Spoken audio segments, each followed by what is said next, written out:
નમસ્કાર દર્શક મિત્રો, સમાચાર સુપરફાસ્ટમાં તમારું સ્વાગત છે। આજના તાજા અને સૌથી મોટા સમાચાર જાણીએ તેની પહેલા ચેનલને સબસ્ક્રાઇબ કરી લેજો।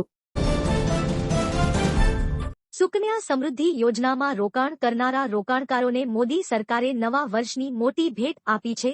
સરકારે નાણાકીય વર્ષ 2023થી 24ના ચોથા ક્વાર્ટર માટે આ યોજનાનો વ્યાજ દર 8% થી 8.2% કર્યો છે। મને જણાવી દઈએ કે પીએમ મોદીએ તેમના પ્રથમ કાર્યકાળમાં છોકરીઓ માટે સુકન્યા સમૃદ્ધિ યોજના શરૂ કરી હતી। આ યોજના હેઠળ એક માતાપિતા 2 બાળકીઓ માટે ખાતા ખોલાવી શકે છે। રાજ્યમાં ફરી કમોસમી વરસાદની હવામાન નિષ્ણાત અંબાલાલ પટેલે આગાહી કરી છે। આજથી 3 દિવસ સુધી અરબસાગરમાં વરસાદી સિસ્ટમ બની રહી છે, જેની સીધી અસર ગુજરાતના વાતાવરણમાં જોવા મળશે।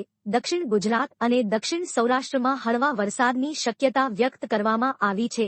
આગામી 1 થી 5 જાન્યુઆરી સુધી મહીસાગર, પંચમહાલ અને અરવલ્લીમાં માવઠું થઈ શકે છે।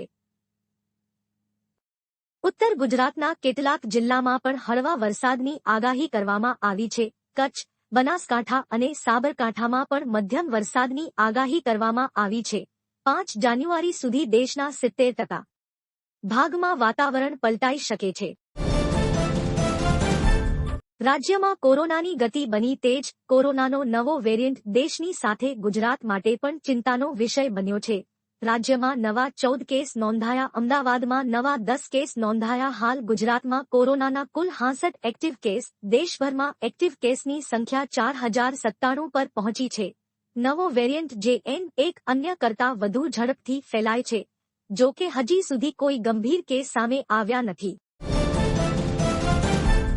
નવા વર્ષ પહેલા માર્કેટમાં સોનાનો ભાવ ગગડ્યો છે।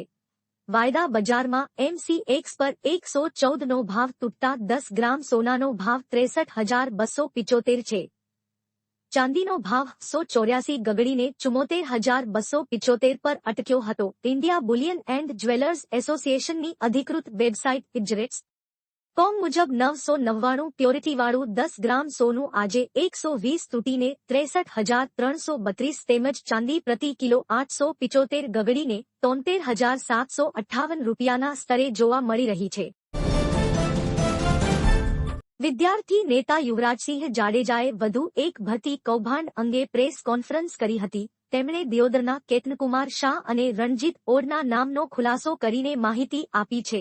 આ 2 લોકોએ સબ ઓડિટર, આરોગ્ય વિભાગ, GPSC તેમજ રેલવે વિભાગમાં ડમી ઉમેદવારોને ખોટી રીતે નિમણૂક પત્ર આપ્યા હોવાની માહિતી આપી। યુવરાજસિંહે દાવો કર્યો હતો કે તેમની પાસે આ 2 જણા વિરુદ્ધ તમામ આધાર પુરાવા છે।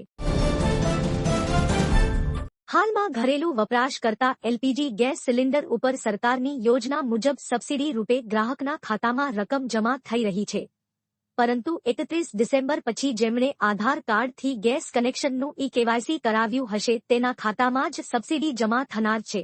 સરકારે તમામ ગ્રાહકો માટે KYC ફરજિયાત બનાવી દીધું છે અને આધાર કાર્ડની KYCની કામગીરી ગેસ એજન્સીના કર્મચારીઓએ કરવાની છે। ખેતી પ્રધાન ગુજરાતમાં ડુંગળી પકવતા ખેડૂતોની લાચારીનો ખ્યાલ રાજ્ય સરકારને આવતો નથી। જે ડુંગળી નિકાસબંધી પહેલા 700 થી 800 રૂપિયે મણ વેચાતી હતી તેના હવે ખેડૂતોને 100 રૂપિયા પણ મળતા નથી। રાજ્યમાં લૂંટ ચલાવતા વેપારીઓની નફાખોરીનો ઉત્તમ નમૂનો ડુંગળી છે। સીધો અર્થ એ થાય છે કે 1 કિલો ડુંગળી વેચતા ખેડૂતને માત્ર 5 રૂપિયા ભાવ મળે છે, પરંતુ તે ડુંગળી જ્યારે ખુલ્લા બજારમાં આવે છે ત્યારે ગ્રાહકોને પ્રતિ કિલોએ 40 રૂપિયા ચૂકવવા પડી રહ્યા છે, એટલે કે 1 કિલો ડુંગળીમાં વેપારીઓના ખિસ્સામાં 35 રૂપિયા જાય છે।